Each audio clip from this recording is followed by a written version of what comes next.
大家好，我是李勇，欢迎回到 Inside。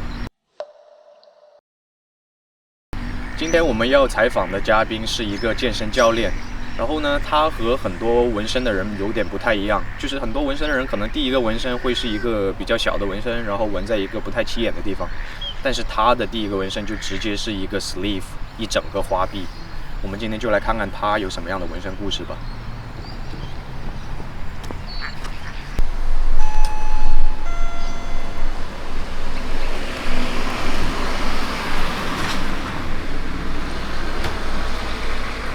Hello， 早上好。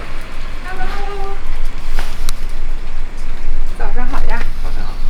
我得把它抱起来。OK， 好，没问题。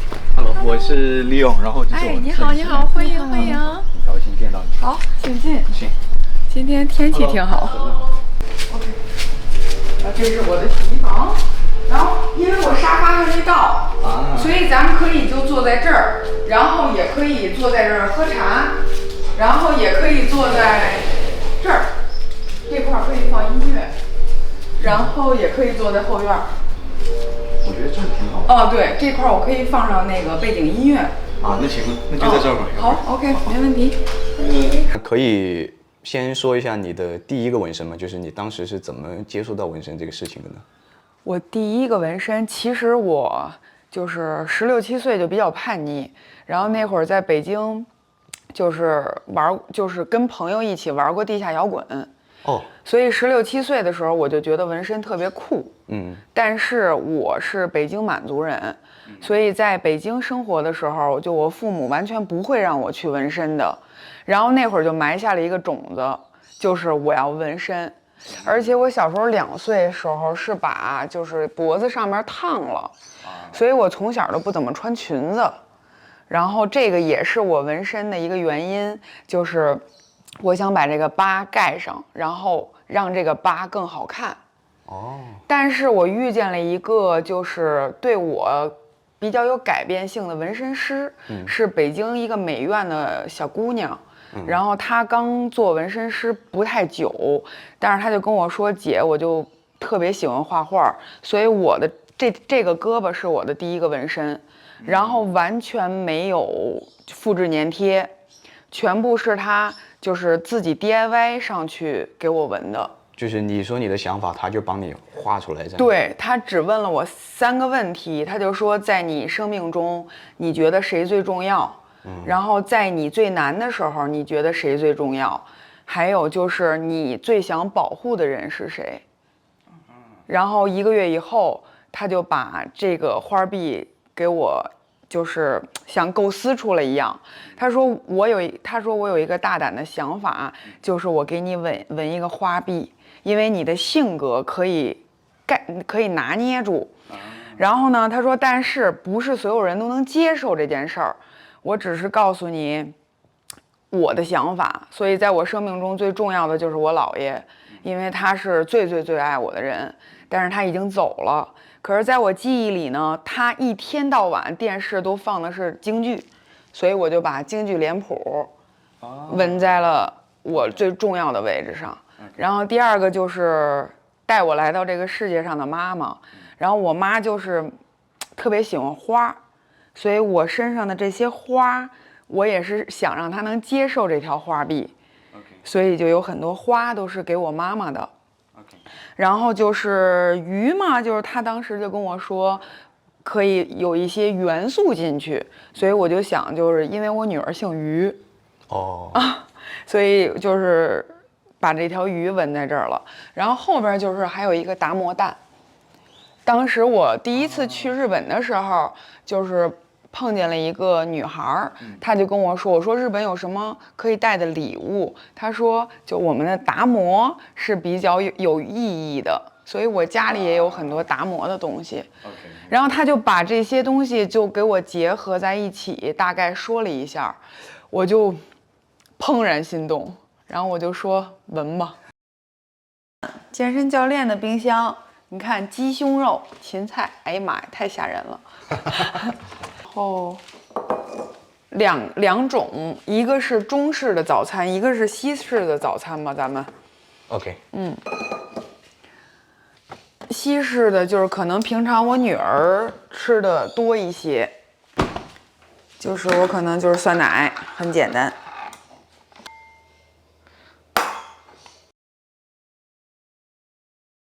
然后就是 Costco 的那个麦片。哦。哦。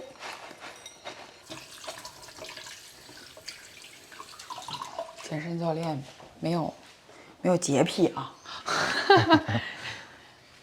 哦，这个就是他的，就比较简单，然后这个直接磕了吃就行。那可以就是大概介绍一下你都有哪些纹身吗？然后他们都是什么？然后比如说有什么故事之类的，都可以说一下。就是第一个就是这个花臂，然后这上面很多元素啊。对，所以这整一个它的风格或者说它的色彩啊什么的，看着有点日式的感觉，但其实又有很多中国的什么京剧啊或者什么如意啊那些元素在里面。对，就其实是一个混搭的感觉。就是挺有自己的。因为我比较想第一个纹身做成传统的，因为我其实还挺喜欢传统纹身的。然后当时自己想纹身的时候，就想这个一定是传统的，然后这边一定是那种就现代的。哦，所以你那个时候就已经规划好了，就两边。对，有那个想法。当时是想纹在一侧，然后后来就觉得有一些东西，慢慢它们出现会重要，然后还是想放在就是明显的位置。对，OK。然后第二个纹身就是我家小狗子。对，因为它的出现，它是我就是这些纹身是我会有一些意义的嘛，姥爷、妈妈，然后女儿，然后我的狗子的出现是我觉得给我带来很多快乐，然后这个是我的一张照片，一会儿我可以发给你看。我在遛它的时候，它就特别开心的跑向我，我就想把这个记录。然后后来比赛的时候特别苦，然后还是觉得我女儿对我帮助特别大，所以我在肋骨上纹了她的名字。因为女儿是我的一条肋骨嘛，所以我就把这个放在她这儿了。然后我有吉普的情节，就是以前小时候我爸就开了一辆吉普车，所以我40岁生日的时候就给自己买的那辆吉普车。看到了，很漂亮。对，所以我就把这吉普用贴纸的形式放在了这儿。然后我其实比较喜欢后来发现的这个贴纸的形式。然后第一个是吉普车，然后我目前还在学摩托车。所以我还买了一个小猴子那个摩托车，可能他们会出现在每一个地方。然后这个是哑铃，很酷，就我健身的嘛，所以我就想纹一个哑铃。暂时是这些，可能后边会慢慢加。这算是我的 dream car 吧。对，因为我感觉我这个性格是完全可以，它能带我更 happy 一点的。这的确外观上也是一个非常有力量，就是那种给对人肌肉感的车。然后颜色是我女儿比较喜欢这个 yellow 的这个 color。当时本来我是想选绿色。这个有绿色吗？有绿色的，我还真没见过。对，但是后来她觉得，就是他们澳洲上学的小孩好像见到黄色的车会说一个英文单词，我忘了是什么，叫 spotto 还是 spotto 对吧？所以他就特别想有一辆黄色的车，然后我就同意他了，好吧，要黄色。OK。那可以说一下，就是纹身对你的生活有什么影响吗？可以是好的，也可以是不好的，就比如说一些经历之类的。纹身对我生活的影响，先说好的，就是我做了我喜欢做的事儿，然后我可能更自我一些，然后自从纹身上身之后，我可能就是那种为自个儿生活的心更明确了。而且我是出了国才纹的嘛，所以在这边在澳洲生活好像是会比国内的压力会更小一些。就是这儿的人还是比较友好的。对，对，然后会吸引一些相同的朋友。对，有纹身了，可能别人会问你啊，一些喜欢你纹身的人会来问你。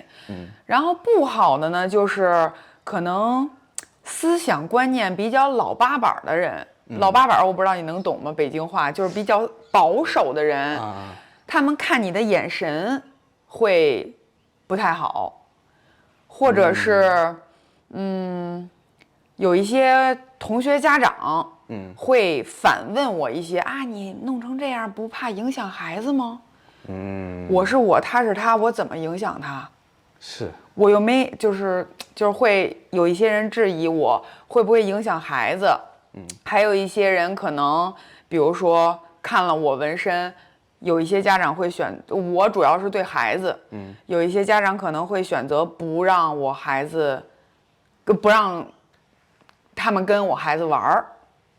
就是类似，因为他们的思想很传统，他们觉得，他的妈妈是这样的，那这个小孩儿他不一定是什么样。就有人会定义纹身的人，他可能会是坏孩子，或可能是一种会攻击人的人，因为他连他自己都不怕痛，他会不会攻击人？有人会这样问过我。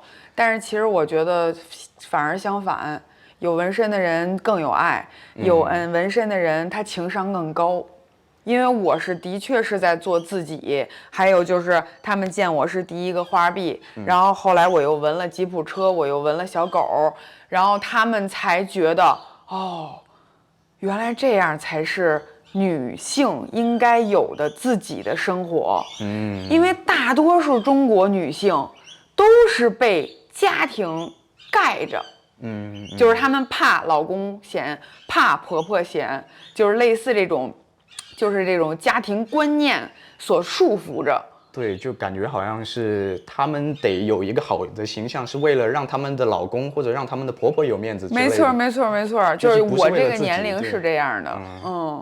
所以就对于你女儿去纹身这件事情，其实你也是非常开放的一个状态。与其他想纹，我支持；与其那个就是我不同意，还不如我同意让他纹他喜欢的。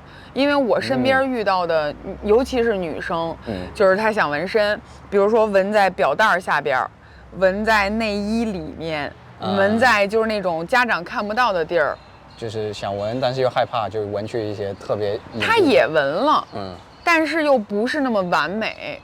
还不如我女儿的纹身，妈给出钱找一个最好的纹身师纹你最想纹的。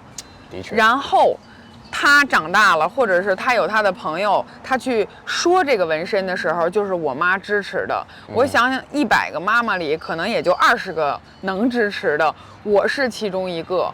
这样会在我女儿心里，它是一种爱，被爱。如果我压制这件事儿，它会放大这件事儿。所有不好的事儿，其实都是被压制放大的。你这个想法真的，我觉得就应该给多一点人看到。那你为什么喜欢纹身呢？喜欢纹身，其实我就是一个做自己的人，然后就是觉得没有那么多想法，就是做自己喜欢做的事儿。然后不被束缚。我觉得人是一个独立的个体，然后一辈子不容易，然后每一件事儿都不要去后悔，都要去做就行了。比如说我喜欢纹身，我就纹，我可能后边还会有很多纹身出现，但是因为我喜欢他们，还有他们可以记录我这一生吧，有可能60、70我还在纹。虽然皮松了，但是他们是记录我的，我觉得挺好的。OK，